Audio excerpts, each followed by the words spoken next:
Orang yang luar biasa baiknya.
'79 itu saya sudah melihat 3 orang sebenarnya ketika itu senior saya, ada namanya Sena Utoyo, ada Didi Petet, dan satu lagi ada Chris Nobosa. Mereka tergabung di dalam Kijang Group.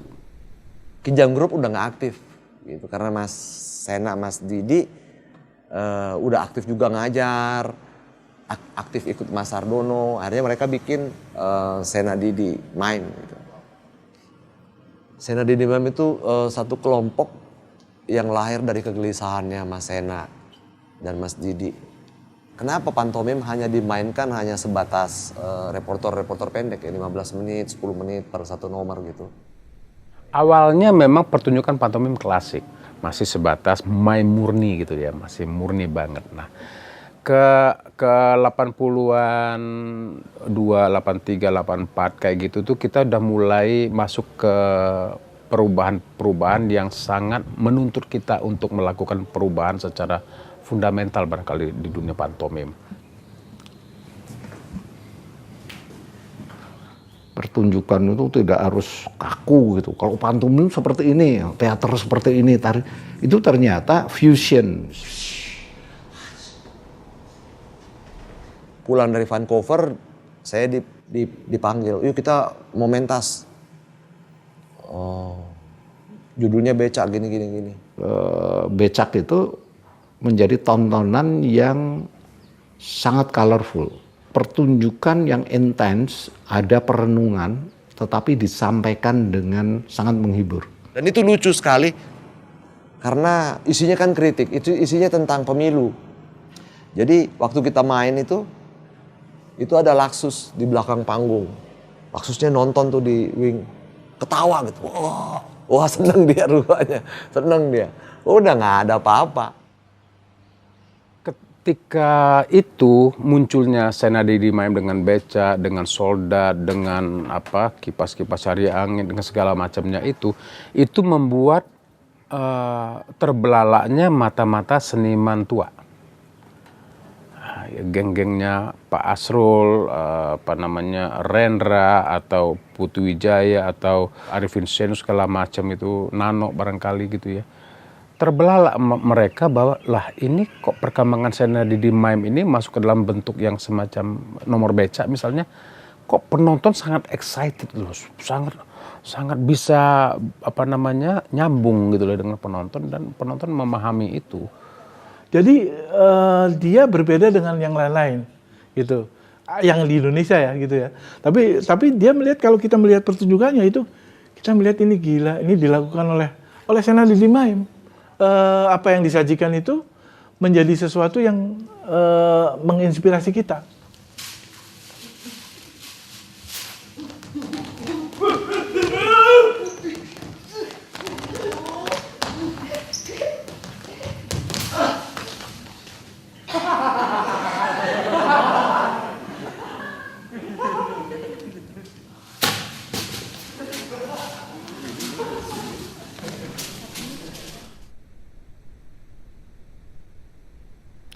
SDM bisa dikategorikan levelnya itu sama dengan teater-teater profesional di masa itu.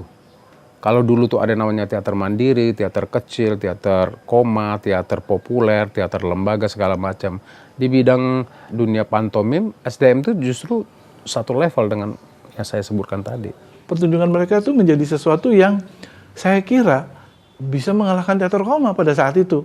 Animo dari media ketika itu, pengakuan dari media dan pengakuan dari dinas-dinas kebudayaan, sampai dikirim ke luar negeri, diminta main di mana-mana di Eropa dan lain sebagainya. Itu saya pikir sebuah pencapaian yang jarang bisa dilakukan oleh teater-teater profesional ketika itu.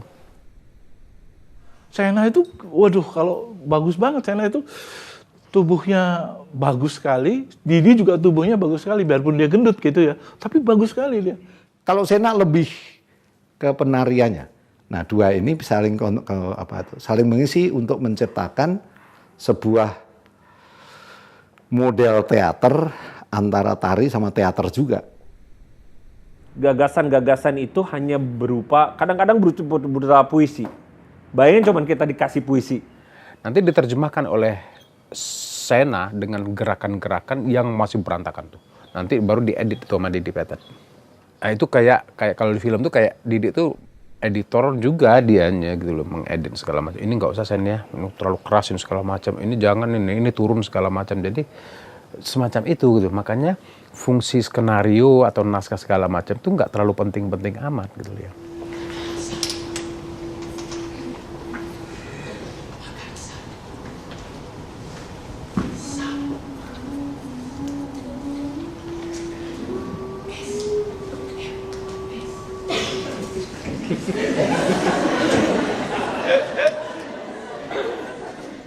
Apapun di tangan Mas Sena itu akan menjadi karya. Seperti bukan manusia biasa ya. Selalu ada kejutan. Orang yang nggak pernah berhenti berkreasi. Siapa aja nggak pernah mau diam. Siapa aja yang lewat pasti ditegur. Siapa aja, dan dia jahil, ngerjain orang apa gitu. Orang yang sangat-sangat kreatif menurut saya. Sena itu orang yang paling santun. Orang yang paling tahu diri dan bisa menempatkan diri ketika di kelompok manapun. Memang dicintain semua orang. Setiap Mas Sena ngomong tuh orang tuh sampai karena sopan ngomongnya, lucu gitu.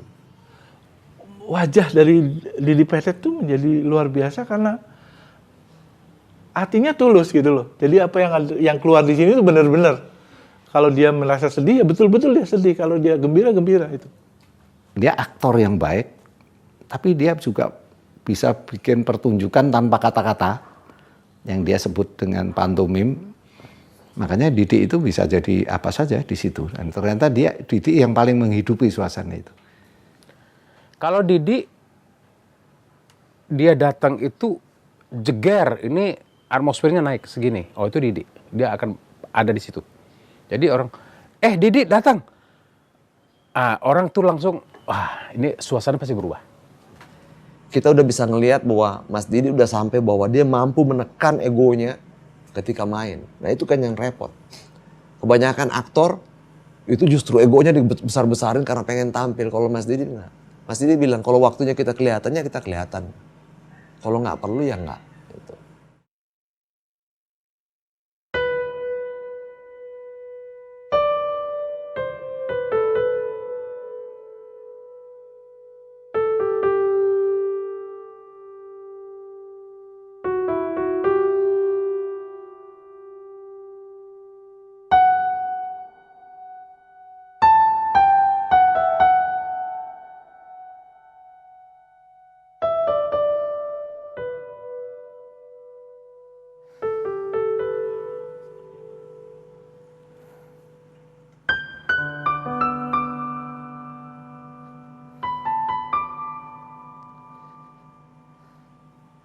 Dia orang paling baik berdua. Luar biasa, orang yang luar biasa menurut saya.